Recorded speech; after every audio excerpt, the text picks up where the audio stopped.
Hi everyone, my name's Karen Ligso and I'm the Discipline Leader of the Higher Education Nursing Program here at RMIT. You know, nursing has two entry points to practice. The Diploma of Nursing, which is also available through the Vocational Education College here at RMIT, and that leads to registration as an enrolled nurse. Or the Bachelor of Nursing, which leads to registration as a registered nurse. Today, I'm going to be telling you a little bit about the Bachelor of Nursing in the program here at RMIT. Students complete this program and then apply for registration with the Nursing and Midwifery Board of Australia to be able to work as a registered nurse. Wamanjika. This means welcome in the Victorian Aboriginal language of the Wurundjeri people. Before I start, I'd like to acknowledge the people of the Woiwurrung and Boonwurrung language groups of the Eastern Kulin Nations, on whose unceded lands we conduct the business of the university. RMIT respectfully acknowledges their ancestors and elders, past, present and emerging. And while we conduct our work remotely, I want to pay my respects to the wider unceded lands of this nation. Okay, so we're going to spend a little bit of time now looking at the Bachelor of Nursing program and talking about how this program will prepare you to work in a hospital or any other healthcare setting as a registered nurse. So I want to spend a bit of time looking at some of the features of the program and talking about how they mesh together to help you to learn all of the various skills and attributes that you need. So graduates complete this program and they have both theoretical knowledge as well as clinical skills.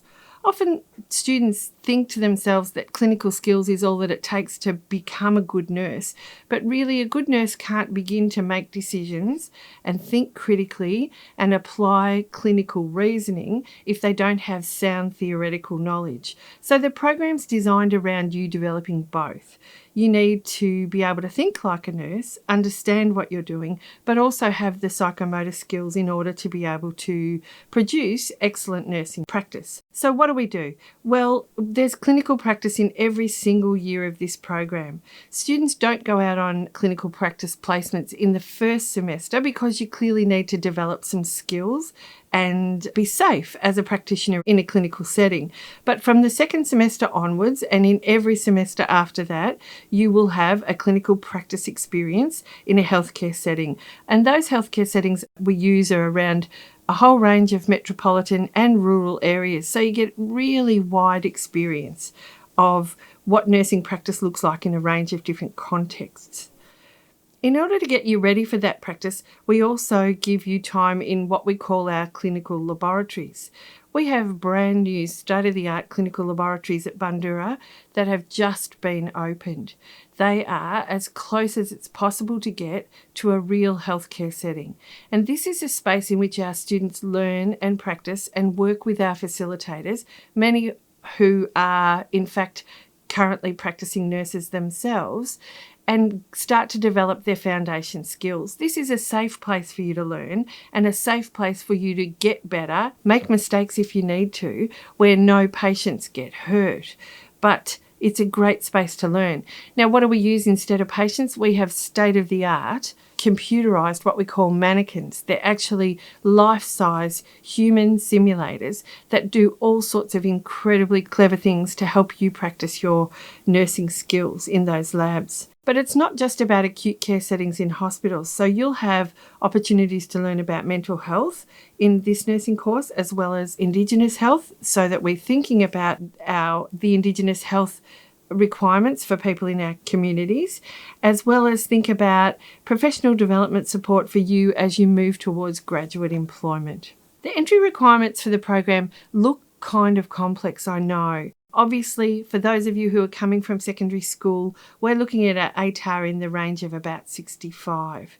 But we also need you to have completed certain subjects. So for the Bachelor of Nursing, you need to have Unit 1 and 2 a satisfactory completion in any of the mathematics, as well as at least a study score of 30 in English or 25 any of the other English language courses. English language is a really important prerequisite, I suppose, requirement for nursing, and the governing authorities for nursing have required universities across Australia now to ask students to provide evidence of them meeting certain English language requirements, that you need to either sign that you meet those requirements or provide proof or undertake an English language test to demonstrate that you meet those requirements. The details of them are spelled out across our website, and you really should take some time to read those and familiarise yourself with them, because they can seem to be quite complex, but it is an important aspect that all nurses can communicate adequately with all patients,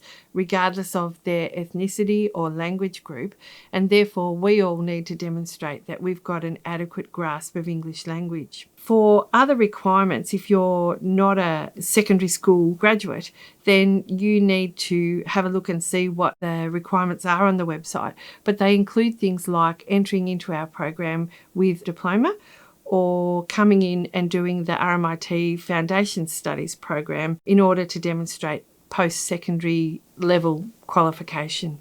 There's 2 ways you can enter into the Bachelor of Nursing program. You can come directly into the Bachelor of Nursing program, and it's a 3-year degree. For other students who come in via the diploma program, so they remember I spoke in the introduction about the 2 levels of nursing practice and qualifications. If you come in via the diploma program and become an enrolled nurse, and then pathway, as shown in this slide, pathway B, into the Bachelor of Nursing, then you do the diploma in 2 years, and then you do the Bachelor of Nursing in a further 2 to 2.5 years. Now, we put those 2-year levels down there because if you enter the program at the start of the year in February, then we would expect that you would complete it in 2 years. If you enter into the mid-year intake for second semester, which commences usually in late July, then it will take you 2.5 years to complete the program because of the sequence of the courses in the program. Speaking about the sequence of the courses in the program, here's a map of what the program looks like, and I'm just going to spend a moment going through some of the features of that so that they make sense to you. I've already alluded to the fact that in your very first semester, and you're reading the table here acrossways, you'll do an introduction to nursing studies and start to learn some basic skills. This is stuff that enables you to go out into practice and work like a nurse. So, for example, measuring what we call vital signs, blood pressures and pulses and respiratory rates and things like that. Learning about the basics of infection control. That's pretty timely at the moment as we think about infection and control and the importance of it. And obviously we would never put a student out into practice until they'd learned those basic skills for their own safety as well as the safety of the people that they would be caring for. Then if you look at the second semester, more nursing skills, some additional ideas around systems physiology as we start to build up that theoretical knowledge, and now a practical experience. On this occasion, 3 weeks, generally in an aged care or subacute setting. In second year, it becomes much more about acute care settings, so medical surgical nursing, and we also start looking at mental health nursing, because in PEP 2, which you'll see on the 3rd line, you start to do practice in areas like major metropolitan public hospitals and inpatient mental health units. That continues in the second semester of second year, where we also study medical surgical nursing, and now we look at complex mental health conditions, trauma and recovery. And once again, we follow that up with a placement in an acute care style of setting. Those placements, as I said earlier, could be in metro areas, they could be in rural areas, or they could be in regional areas. And we also look at the Indigenous Health Unit in that year and semester. In the final year, we're talking about complex patients, as well as starting to think about preparing you for practice. So making that transition from being a student to being a practitioner. So complex nursing care, preparation for practice and leadership, another clinical placement there as well. Typically in an area with quite high acuity, so where the patients are quite sick. And then in the final semester of the course, we look at healthcare informatics and research critique. How do you be a consumer and use research to inform your practice? There's lots of digitalisation in healthcare these days, and we spend a bit of time looking exactly at that. And one of the other benefits we have at our new labs that we've just opened in Bundoora is that we've fitted a digital health medical record system. We think at the moment we're the only university in Australia who's providing students with a built-in medical record system, and that reflects exactly what's happening in our key public hospitals at the moment. We also spend some time looking at transcultural, primary and community health. So these are some of the other areas that have an impact on health and the places that healthcare practice occurs. And we finish with a longer clinical placement, a consolidation clinical placement where students really get an idea of working at the level of a registered nurse immediately before they enter practice in the following year in a graduate nurse program usually. Students get one elective at that point in time as well, and there's a range of electives that you can choose from. So they may have a focus on mental health, on acute care, on specialty nursing like paediatrics, or they might be focused more on the way healthcare is delivered in Australia. I've mentioned our nursing simulation labs or our nursing labs already in this presentation, but this is that space and really wanting to focus on that you get to practice. Now, we never get good at doing things just by learning them once or doing them once, and we know that students need to go back into this area and repeat practice until they feel comfortable and confident and able to carry out the procedures that we're teaching them.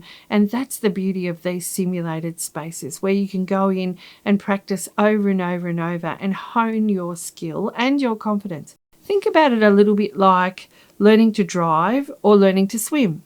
You would never ever just have one lesson and then head out and do it by yourself. And nursing practice requires, like I said, the use of theory and critical thinking, as well as certain what we call psychomotor skills. That's the ability to make your hands do dexterous things that they need to do in order to perform procedures. And all of that is the stuff you'll practice in these simulation labs. I'm just focusing here on how students feel when they emerge as graduates. And we've got just a profile here from Elizabeth, who is one of our past graduates. And she says, the skills I learned at RMIT were immeasurable and have allowed me to step into a nursing position with absolute confidence. And let me tell you, that is exactly how we aim for all of our students to feel on graduation. And this is why we put such importance on this crossover between theory and practice and bringing them together and not having a so-called theory practice gap where you're left feeling strong in one and not in the other. It's all about the partnership of both of those components of this program. Now, we do have a lot of industry involvement in our program. It is extensive and we think that's incredibly important. Let me tell you why we think that's important. Healthcare changes rapidly. Healthcare is a moving, dynamic environment with lots and lots of innovation. And whilst all of the people who work in our program are qualified healthcare practitioners and have connections to practice, by having very close ties to industry, what we make sure of is that the program we're teaching is always contemporary, always reflects what's going on in practice, so that what we're teaching you is exactly what is being practiced in the real world. We do that by working closely with our clinical partners. We invite healthcare agencies from a really broad cross-section of where our students practice to come and meet with us and participate in what we call industry advisory groups, where they get to review the work we're doing and tell us what they'd like to see different, or give us feedback on what things may be coming up as changes in their environment that need to be incorporated into our course. They also teach in our program. We use clinical practitioners who are working in practice to teach into our program in places like the labs. So you could have the same lab teacher who teaches you in the labs and then works with you in practice when you're out doing a placement. And we think that crossover is important as well, because it helps our teachers and our students have good bonds, good relationships, and good expectations of where they should be at any given time in the program. So where can nursing take you? Well, everyone thinks about nursing happening at a bedside in a hospital. And it does. A lot of nursing happens at bedsides in hospitals. So, of course, acute care, public and private hospitals, rehab units. But we want you to know that nursing happens in lots of other environments aside from hospitals. So Graduates from RMIT's Bachelor of Nursing end up working in community and public health settings. They work in schools, both primary and secondary. They work in all sorts of industrial places, so big factories as well as small ones. Places like maternal and child health, if they specialise in those fields. They might work in remote areas like the Royal Flying Doctors Service. We have a colleague and one of our teachers who works in an Indigenous area way out in the outback at the moment. Nurses work in tourism, they work on cruise ships, they work in the Defence Forces, they work of course in places like mental health, both in the community and in inpatient settings, as well as working in people's homes with them. So don't think of nursing as just a space where you can work in a hospital, work shift work and work at the bedside, because it's way broader than that in terms of the career outcomes. Now I want to just mention some of the important dates. Generally, for our Year 1 and 3 students, orientation and Semester 1 commences each year at the end of February, early March. So for 2021, we're looking at the 1st of March. The last day to enrol is generally the 8th of March. That is 1 week after the semester commences. And that may seem like it's quite strict, but it's really about you not wanting to miss out on any content and we not wanting you to miss out on any content by arriving any later than that. For Year 2, because of the way our clinical practice units work, the students actually come in and start a little bit earlier. So the commencement date is generally around the first week of February, and we communicate that to all applicants who are contemplating coming into Year 2. So if you've got a Diploma of Nursing, or for those students who are moving from Year 1 to Year 2, and they get those dates confirmed in the year beforehand. So we expect that to be the first week of February. That covers everything that I'm going to say about the Bachelor of Nursing. Thanks very much for listening and hope to see you soon.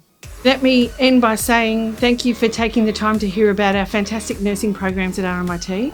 And for more information about the nursing programs, check out our website or call Study at RMIT on 9925 2260. Take care and have a lovely day.